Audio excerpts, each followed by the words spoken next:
ọmọọlá gbé ìgbé ayé rere tó lámì tó lápẹẹrẹ tí yóò sì tún lapa lára àwọn ẹ̀dá yòókù ṣọ̀wọ́n.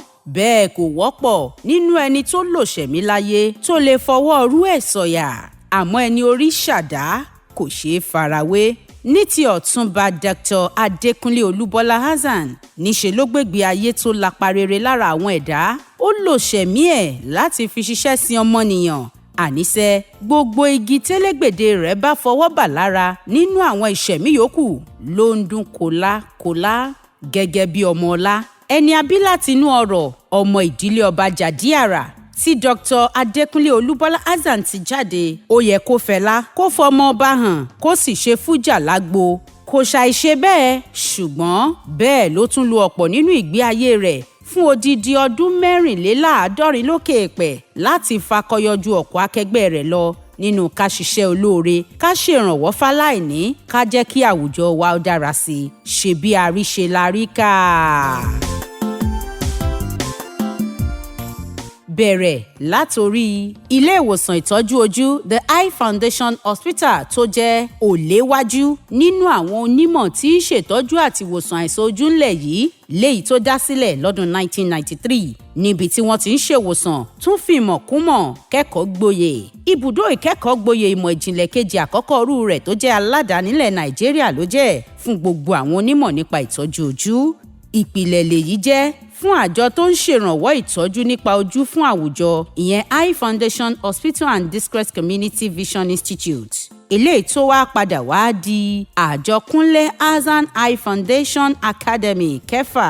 Nínú èyí tí àwọn ọmọ Nàìjíríà tó lé ní mílíọ̀nù 2 ti ń gbà tọ́jú, kódà wọ́n ti ṣe iṣẹ́ abẹ nípa ìwòsàn ojú tó lé nígbà 200. Èyí sì ti mú kí ó fiyùn lọ́lẹ̀ lẹ́ka ìwòsàn ojú débi pé àgbáríjọpọ̀ ìgbìmọ̀ àwọn olùtọ́jú ojú lágbàáyé, the International Council of Ophthalmologists, fún un ní àmì ẹ̀yẹ gíga, ìyẹn ti Maxo Golden Apple Award. Òun sì ni ọmọ ilẹ̀ Nàìjíríà àti adúláwọ̀ àkọ́kọ́ tí yóò gbarú àmì ẹ̀yẹ tó ga bẹ́ẹ̀. Bó ti wá dára nílé tó, bẹ́ẹ̀ ló tún dára lájò, kò torí ẹdẹ bẹ̀ẹ̀dẹ̀ jẹ́. Gẹ́gẹ́ bí àwọn aláìláròjinlẹ̀ kan ti ṣe tí wọ́n adájò tán gbàgbé ilé, Ọ̀túnba Dr. Adékúnlé Hassan ni wọ́n tún fi oyè dálọ́lá nílẹ̀ Ìjẹ̀bú fún ipa ribiribi rẹ̀ lórí ìdàgbàsókè ọmọnìyàn àtìlú lápapọ̀. Gẹ́gẹ́ bí Ọ̀túnba Ọbarùwà Báàmọ́lẹ̀ tilẹ̀ Ìjẹ̀bú ti létoko lóṣù kẹwàá ọdún 2009 láàfin kábíyèsí ìbà ẹni Àwùjalẹ̀ tilẹ̀ Ìjẹ̀bú ti létoko tó wàjà Ọba Síkírù Adétọ̀nà GCON ilẹ̀ rẹ̀ o.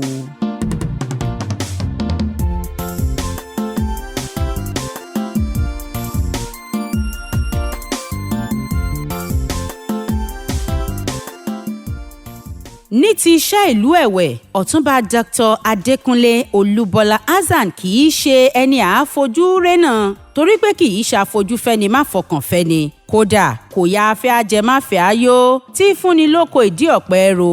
Bẹ́ẹ̀ sì ni kò fi kà sínú pètè ẹ̀rín rárá o. Bí ẹ̀rín rẹ̀ ti hàn lójú náà nífẹ̀ẹ́ rẹ̀ láti ṣoore sọ́mọnìyàn di mímọ̀ kedere nílùú. Torí pé ọ̀tọ̀ ní ká fẹ́ni lójú lásán, ká má fẹ́ni dọ́kàn.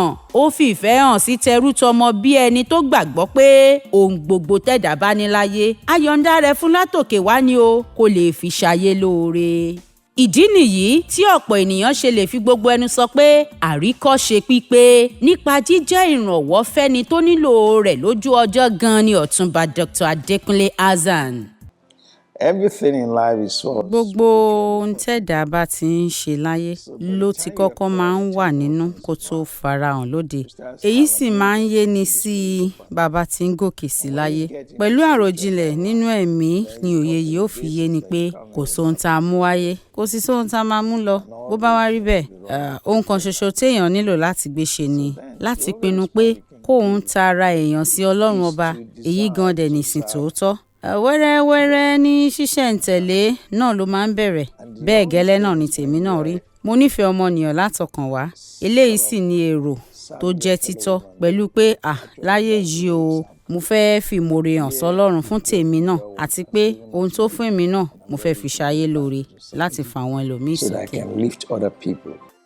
ìlú Ìjẹ̀bú Mushin àti Ìjẹ̀bú Òde ni Dr. Hassan ti kọ́kọ́ bẹ̀rẹ̀ iṣẹ́ aláàánú sí àwùjọ tó sì rinlẹ̀ gidi gan látìgbà náà dàsìkò yìí. Èyí kò sì lè ṣeé ṣe bí kì í bá ṣe pé ó ti farajìn láti jẹ́ òpó táwọn mìíràn lè faratì láti dúró àti gẹ́gẹ́ bí ìlú fẹ́mi lóyè ọ̀túnba tó fẹ́ kí ìlú ó lọ síwájú ìfarajìn pípé àti ìdákọ̀ró yìí ló ràn án lọ́wọ́. With respect to. Ní ti àwọn iṣẹ́ ribiribi ohun ìgbìyànjú yòówù tí mo ti ṣe ní gbogbo ilẹ̀ Ìjẹ̀bú kò ṣẹ̀yìn pé ẹnìkan ṣàtọ́nà mi. Èmi kàn ń ṣiṣẹ́ mi gẹ́gẹ́ bí akọ́ṣẹ́mọṣẹ́ mi ni o.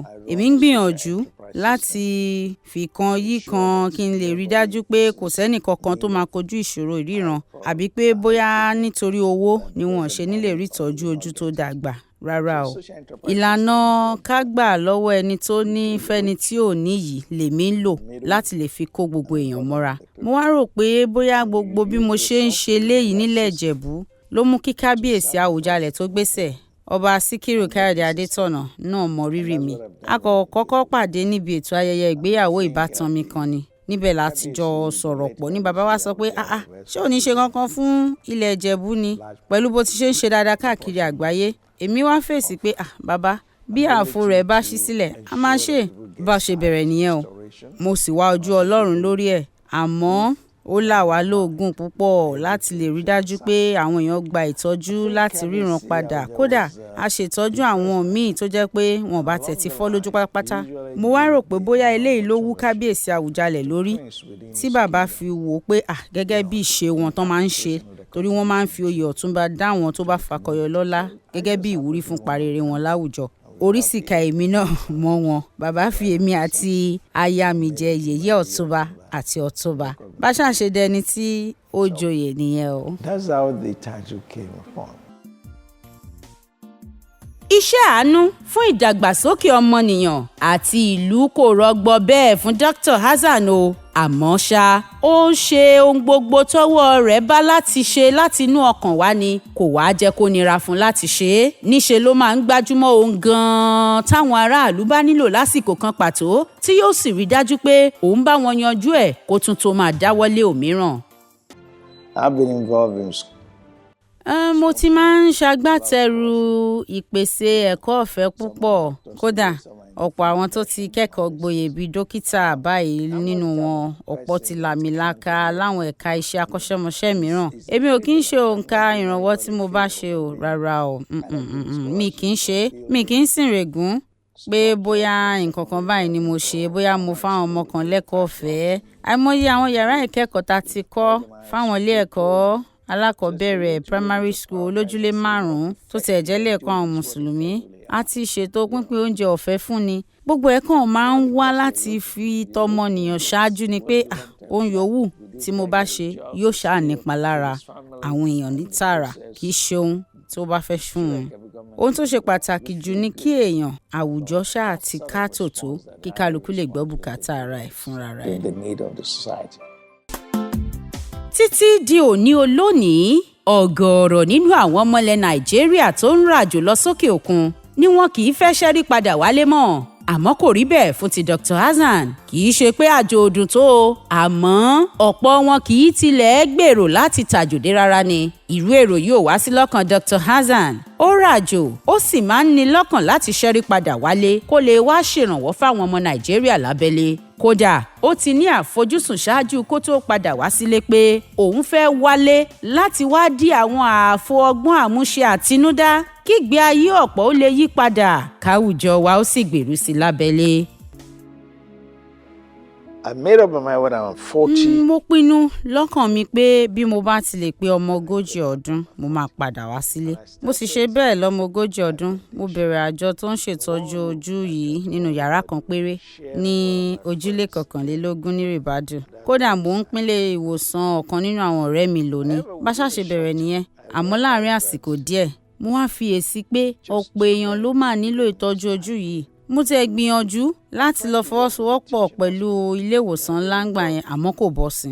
Bí mo ṣe bẹ̀rẹ̀ ilé ìwòsàn ìtọ́jú ojú tèmi gan nìyẹn. Kò wá pẹ́ sígbà yẹn ni mo wá rí i pé ọ̀pọ̀ èèyàn ní ó tiẹ̀ lè gbọ́ bùkátà ìtọ́jú ojú fúnra wọn. Èyí wá mú kí n mú ọjọ́ kan láàrin ọ̀sẹ̀ fún àwọn aláìní láti máa dá wọn lóhùn. A ṣe yẹn náà àmọ́ síbẹ̀ náà kò kájú ẹ̀. Ohun tí mo wá ṣe ni pé mo wá kàn sáwọn kan tó jẹ́ olówó nínú àwọn tó súnmọ́ mi tí mò ń tọ́jú, àwọn bíi Professor Lambo Èyítáyọ̀, àwọn bíi Alhaja Òkúnnù tó jẹ́ igbákejì gómìnà ńgbà náà, retired Colonel Samuel Henry Graves tóun jẹ́ aṣojú àjọ WHO ní Nàìjíríà àtàwọn bẹ́ẹ̀ bẹ́ẹ̀ nígbà yẹn. Mo wá bá wọn sọ̀rọ̀ pé mo fẹ́ dá àjọ aláàánú kan sílẹ̀ o láti lè máa jẹ́rànwọ́ fáwọn aláìní, pé mo sì fẹ́ máa pa owó ná tá a máa lò látara àwọn tó lọ́rọ̀. Bí mo ṣàṣe bẹ̀rẹ̀ sí ní fi àwọn ọlọ́rọ̀ wo àwọn aláìní nìyẹn o, ó dẹ̀ ń gbèrú sí títí dọ̀la. That's how it grew. Yorùbá bọ̀ wọ́n ní ọ̀rọ̀ kì í tàn kálẹ̀ dáadáa bẹ́yẹlé bá ń tàn án ká, àfìgbà tádìẹ bá fẹsẹ̀ sí i. Àfi bí rí tọ́rọ̀ yìí tó wá di pé apá ẹnìkan ṣoṣo ò lè ka mọ́.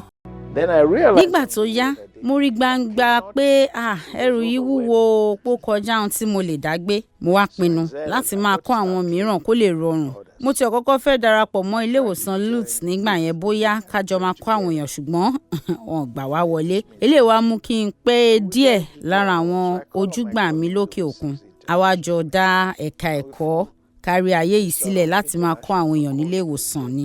Bá ṣá ṣe ń ṣe é lura wọn nìyẹn tó fi kúkú wá di ilé ẹ̀kọ́ ńlá báyìí. Ilé ẹ̀kọ́ The Eye Foundation Hospital ló ti wá di Kunle Hassan Eye Foundation Academy kẹfà báyìí, tó sì ṣe bẹ́ẹ̀ tó yàtọ̀ nínú káṣakitiyan ìtọ́jú ojú ní bó ṣe ń ṣe bẹ́bẹ́ yàtọ̀ sí bẹ́ẹ̀ nípa pé wọ́n ń ṣiṣẹ́ abẹ ojú eléyìí tó ti lé ní 200,000. Wọ́n ti pín àwọn àwo ìkàwé tó ju 150 lọ nígbà tí wọ́n bá pa bùdó ìtọ́jú àti ìwòsàn ojú yíká ilẹ̀ Nàìjíríà. Kódà àwọn onímọ̀ nípa ìtọ́jú ojú tí wọ́n lé ní 60 ló ti kẹ́kọ̀ọ́ jáde tí wọ́n sì yege nílẹ̀ yìí àti kárí ayé. When we started working. Nígbà tí a bẹ̀rẹ̀ iṣẹ́ táwọn èèyàn náà ti wá ń rí pa nǹkan tá à ń ṣe, tí wọ́n rí pé ìmọ̀ ẹ̀rọ òde òní là ń lò, wọ́n rí iṣẹ́ abẹ àti bẹ́ẹ̀ bẹ́ẹ̀ lọ àwọn nǹkan tá à ń ṣe. Báyìí ló ṣe wá di pé gbogbo àgbáyé wá ń ya wá. Àwọn MTN Foundation náà ń gbà yẹn wọ́n darapọ̀ mọ́ wa. Àjọ wa ṣiṣẹ́ abẹ fún àwọn èèyàn bíi 12,000 tó ní kòkòrò àrùn ojú cataract nígbà náà. Kódà à ń ṣe bíi 2,000 láàrin ọ̀sẹ̀ méjì láwọn ẹkùn ìdìbò 6 tó wà nílẹ̀ yìí. Àwa la máa lọ pẹ̀lú àwọn ẹrù wa, àwọn òṣìṣẹ́, àwọn ohun èlò wa, ṣùgbọ́n àwọn MTN ló máa ṣe agbátẹrù gbogbo bùkátà abẹ àti gbogbo jíjẹ mímu. Èyí wá jẹ́ kó rọrùn fún wa láti tẹ̀síwájú. A sì rí èrè náà o, torí pé àwọn tó ń gba ẹ̀kọ́ kún ẹ̀kọ́ wọn ti pọ̀ sí. Ohun ìwúrí tá a sì wá ní jùlọ ni pé àparò kan ò ga jù kan lọ. Nígbà táwọn aláìní bá ń lè máa sọ pé àwọn gbà tọ́jú o, àwọn rí ìlera ojú àwọn nílé ìwòsàn wa, a ṣáà ń tẹ̀síwájú sí ni o. Àṣírí wa gan nìyẹn. Àti pé a tún sowọ́pọ̀ pẹ̀lú àjọ Rotary, àjọ aláàánú. A máa ń lọ ṣiṣẹ́ fún wọn lọ́fẹ̀ẹ́. A tún ṣẹ̀ṣẹ̀ ṣe iṣẹ́ abẹ àti ìtọ́jú fún àwọn èèyàn bíi 1,000 lórí cataract ojú nípínlẹ̀ Èkó àti Ògùn ni, tó dẹ̀ jẹ́ pé Rotary 411 eléyìí tí ọ̀kan nínú àwọn ọ̀rẹ́ mi Dr. Wọlé Kúkọ̀yí, ọ̀kan nínú àwọn ọmọ obìnrin ló jálákòóso. Onírúurú àjọṣepọ̀ bẹ́ẹ̀ la máa ń ní pẹ̀lú àwọn bíi Lions Club àtàwọn míì. Kódà gan àwọn olóríjorí tó bá pè wá pé ká jọ ṣiṣẹ́ pọ̀, àjọ máa ṣe, gbogbo ẹ̀ náà àjùmọ̀ṣe ni. It's a synergy.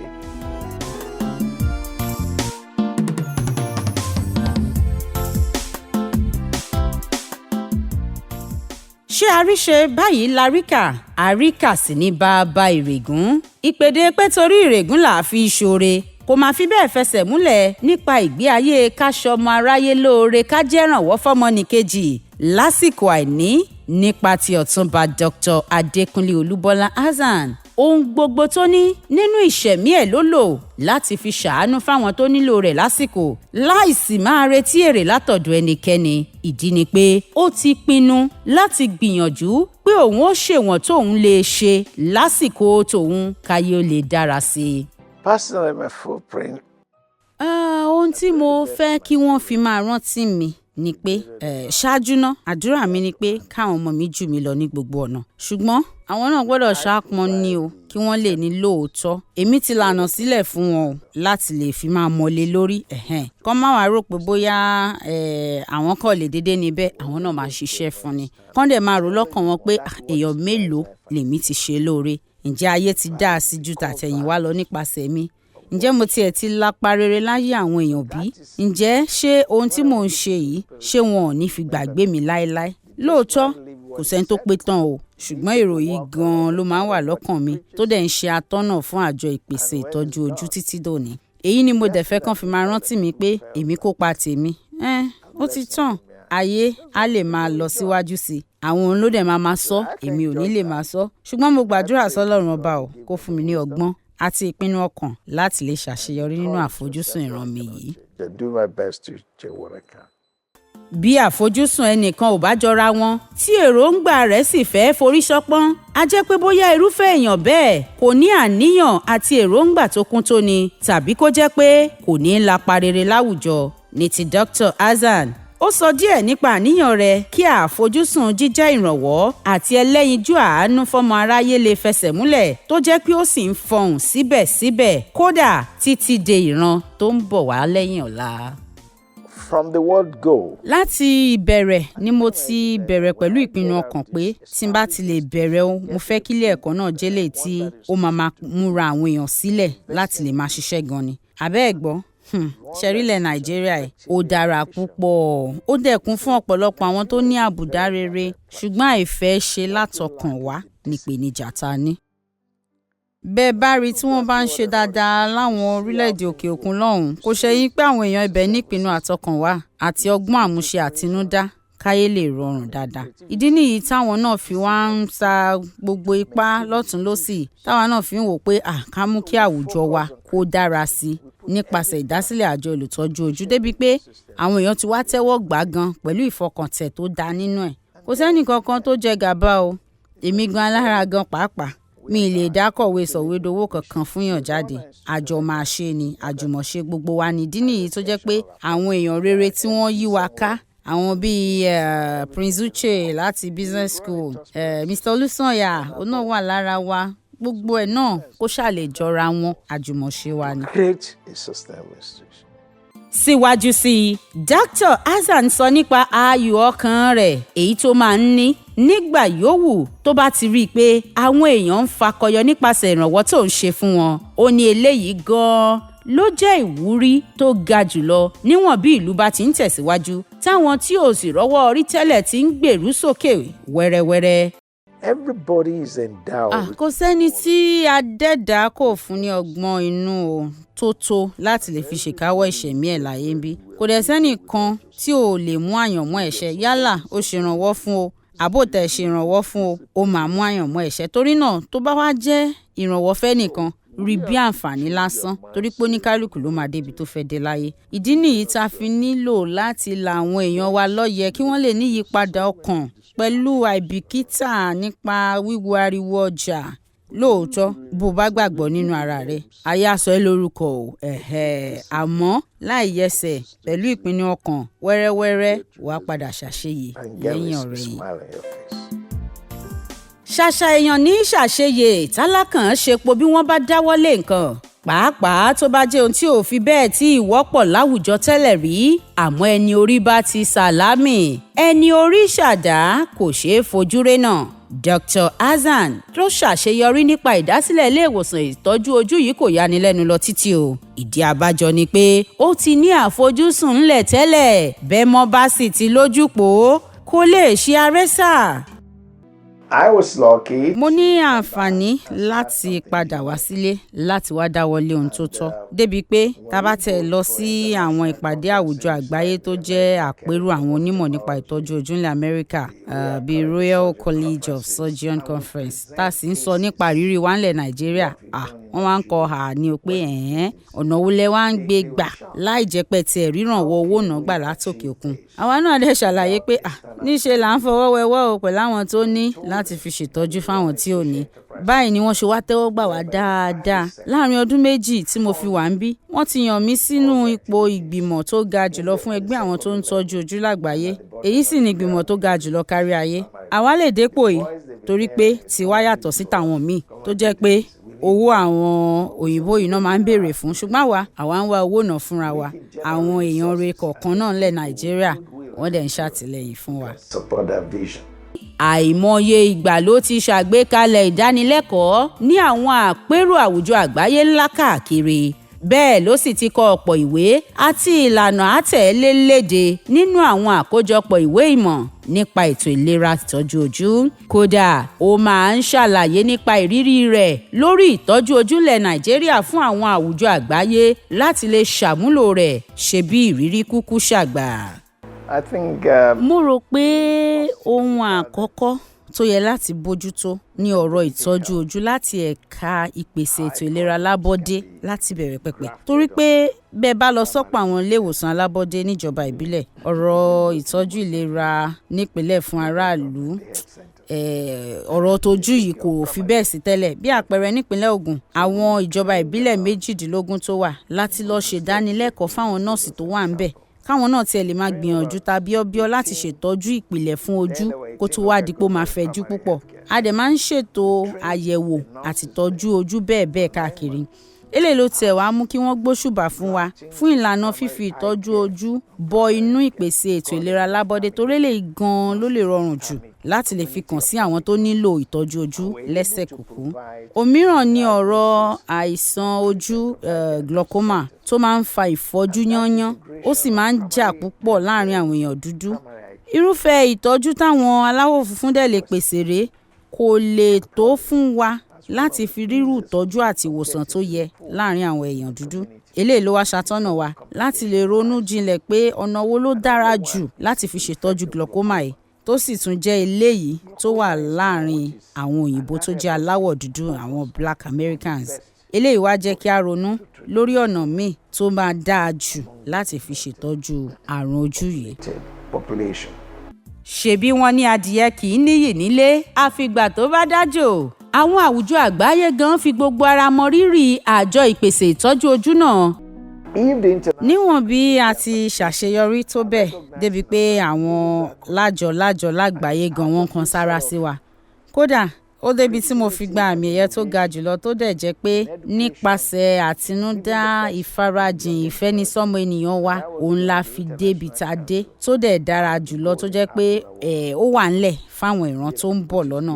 Ó wá jẹ́ pé àmì ẹ̀yẹ yìí ẹ̀ẹ̀kan lọ́dún náà nírú ẹ̀ máa ń wáyé. Èmi dẹ̀ ní adúláwọ̀ àkọ́kọ́ àti ọmọlẹ̀ Nàìjíríà àkọ́kọ́ tí yóò gbarú àmì ẹ̀yẹ tó ga jùlọ bẹ́ẹ̀. Èyí wá wà nípa bí ó ṣe ràn wá lọ́wọ́ láti lè fi ṣe àtẹ̀gùn pé ká lọ ṣe ẹ̀dárù nǹkan tá à ń ṣe yìí ní àwọn orílẹ̀-èdè ilẹ̀ adúláwọ̀ míì. Àjọ Hilton Foundation àwọn náà ṣiṣẹ́ pọ̀ pẹ̀lú Aravins ní India àti John Hopkins àwọn náà wá láti ṣèrànwọ́ fún wa ló jẹ́ ká lè kàn sí àwọn orílẹ̀-èdè bíi Kenya, ilé ìwòsàn 2 ní Kenya, ní Zambia àti ní Ethiopia. Níbẹ̀ láti wá dá àwọn ibùdó àyẹ̀wò àti ìtọ́jú 5 sílẹ̀ fún ìtọ́jú kòkòrò ojú cataract. Center of Excellence for Cataract Surgery.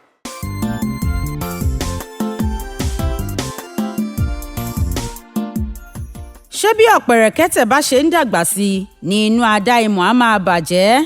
Bẹ́ẹ̀ ọ̀pẹ ò sì ní sinmi àárúwé.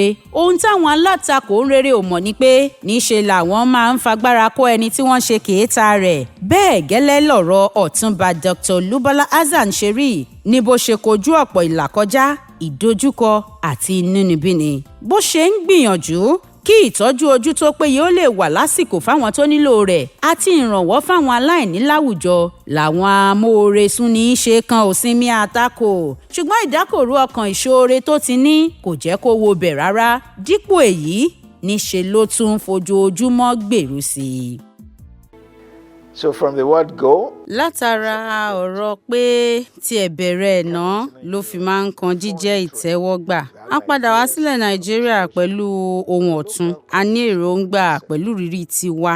Ṣùgbọ́n àwọn aráalé ò fẹ́ tẹ́wọ́ gbà wá. Kódà níṣe ni wọ́n tẹ̀ fún wa lórúkọ tàbùkù pé ẹ máa wára bíi ó fẹ́ tòkèrè wá máa fojú wa gbolẹ̀ bí ẹni páwa náà kì í ṣe nǹkan wọ̀nyí tẹ́lẹ̀. Kò dẹ̀ rí bẹ́ẹ̀.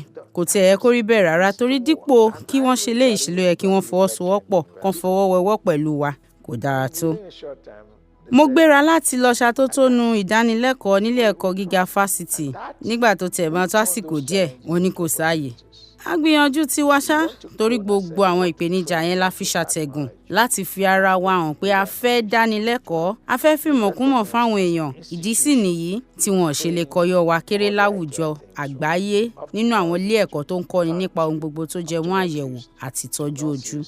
Títí di òní àti wá dá dúró bí ẹ̀ka ẹ̀kọ́ ìmọ̀ tó yanrantí ní fásitì Ọlábísí Ọ̀nàbànjọ bẹ́ẹ̀ la sì tún nílé ẹ̀kọ́ tiwa ìyẹn Kunle Hassan Foundation Academy kẹfà tó ti jẹ́ ẹ̀ka ẹ̀kọ́ nínú ìmọ̀ ètò ìlera ní fásitì Ọlábísí Ọ̀nàbànjọ. Ìpèníjà kan ṣoṣo ta ní ìpèníjà owó náà. Bẹ́ẹ̀ bá lọ sílé ìfowópamọ́sí láti bá wọn sọ̀rọ̀ nípa ìyáwó èlé rẹpẹtẹ ni torí kò sẹ́ni tó gbàgbọ́ pé o lè yá owó rẹpẹtẹ kó sì rí san padà torí pé àwọn aráàlú yìí kì í san owó púpọ̀ fétò ìlera tó bẹ́ẹ̀. Ṣùgbọ́n àwọn àjọ àgbáyé máa ń bojú wolẹ̀ láti ṣèrànwọ́ ẹ̀yáwó pàápàá bí wọ́n bá ti rí ẹ̀rí tó dájú nípa ohun tí ó fẹ́ lo owó yẹn fún débi pé èlé ẹ̀ gan-an ó lè máa ju bí ìdá 6 péré lọ fódìdí ọdún 7 nípa oore ọ̀fẹ́ Ọlọ́run táwa náà sì mọ ohun tá à ń ṣe tó ra ní ìdánilójú àti ìpinnu ọkàn àdẹ̀rí dájú pé a san ìyáwó náà padà eléyìí tún wá jẹ́ ara àṣeyọrí wa. Nítorí náà bí èèyàn bá tiẹ̀ nípèníjà ṣùgbọ́n bó bá rí àǹfààní ohun tó ṣe kókó jù ni pé kó jẹ́ asọ̀rọ̀ṣẹ bẹ́ẹ̀ láti lè yanjú ìpèníjà ìnáwó náà. Ẹ jẹ́ mọ̀ pé látìgbà náà gbogbo ohun tá a bá ti ń fẹ́ la máa ń rí torí pa àti ní orúkọ rere àti àkọsílẹ̀ tó dáa. Because we have a track record. Ìpèníjà máa wà lóòótọ́ ṣùgbọ́n ohun tó ṣe pàtàkì jùlọ ni ọ̀nà láti kojú rẹ̀ kó sì di àfihẹ́yìn téegun aláré fi sọ. Ọ̀pọ̀ àwọn ìpèníjà tó yọjú sí Dr. Adékúnlé Olúbọ́lá Hassan ló borí ẹ̀ torí pé ó gbàgbọ́ nínú ara rẹ̀ ó sì jẹ́ orísun ìwúrí fẹ́lòmíì láti lè tún ṣe jù bẹ́ẹ̀ lọ kódà láì bojú wẹ̀yìn káwùjọ ó lè tayọ sí i. We won't let that. Àwa ò fojú pé o nílò láti mọ èèyàn ṣe láti lè rí nǹkan gbé ṣe. Bẹ́ẹ̀ ni a mọ èèyàn ṣùgbọ́n àwa fi ara wa hàn gẹ́gẹ́ bí ẹni tí àwọ̀ rẹ̀ kájùlù tó sì ṣetán tọkàntọkàn eléyìí ló wá jẹ́ káwọn èèyàn gidi náà bá wa tò. I want to be identified with your vision. Yorùbá bọ̀ wọ́n pé àìfẹ́ kan ṣe ni máa sọ ní dàláìmọ̀ ṣe. Ọ̀túnba Dr. Hassan ṣe àṣeyọrí ó sì lààmìlaaka nínú akitiyan rẹ̀ láti pèsè ìtọ́jú ojú tó péye àti ìrànwọ́ kíkún fáwọn aláìní nítorí pé ó ní farajìn ó ní ìgbọ́kànró ó ní ìfẹ́ ni àti ọkàn ìṣoore fọ́mọnìkejì eléyìí wá mú kó fihùn lọ́lẹ̀ lágbo ìlẹ̀kẹ̀ tí ìtàn yóò sì máa mẹ́nuba ipa ribiribi rẹ̀ títí láé. Tẹ́gan ní ẹ o Ọ̀túnba Dr. Olúbọ́lá Adékúnlé Hassan ṣe bẹ́bẹ́ yàtọ̀ sí bẹ́ẹ̀ bẹ́ẹ̀. The only regret Ohun kan ṣoṣo tí mo kábàámọ̀ lé lórí ni pé àwọn nǹkan kan wà tí mo ti ṣe sẹ́yìn ṣùgbọ́n tó jẹ́ pé ó yẹ kí n ṣe dáadáa jù bẹ́ẹ̀ lọ tàbí àwọn nǹkan míì tó jẹ́ pé ìbá tún fún mi láǹfààní láti ṣẹ̀dá nǹkan tuntun sílẹ̀ kí n dẹ̀ tún lè jẹ́ àǹfààní sí fọ́pọ̀ èèyàn. Àmọ́ ṣá mo ṣì ń gbìyànjú sí náà ni o bó tiẹ̀ jẹ́ pé ó wù mí àmọ́ èrò yẹn kò ṣeé tún sọ bí igbá mọ́. Àwọn nǹkan kan téèyàn ti ṣe látẹ̀yìnwá náà ló wá ń jẹ́ ẹ̀kọ́ fún ni báyìí. Ẹ̀kọ́ látara àwọn tàná yìí ni yóò wá máa ṣàtọ́nà mi sí pé bí mo bá lè ṣe léyìí a jẹ́ pé mo tún máa jẹ́ àríkọ́ṣe fáwọn tó sì kéré jù mí lọ lọ́jọ́ orí láti lè ṣe jù bẹ́ẹ̀ lọ. Torí náà èèyàn lè ní ohun tó kábàámọ̀ lé ṣùgbọ́n ní ìṣe ló yẹ kó sọ di òbèlè láti fi tukọ̀ nǹkan míì tó máa tún dá sí jù bẹ́ẹ̀ lọ. drive for a better thing.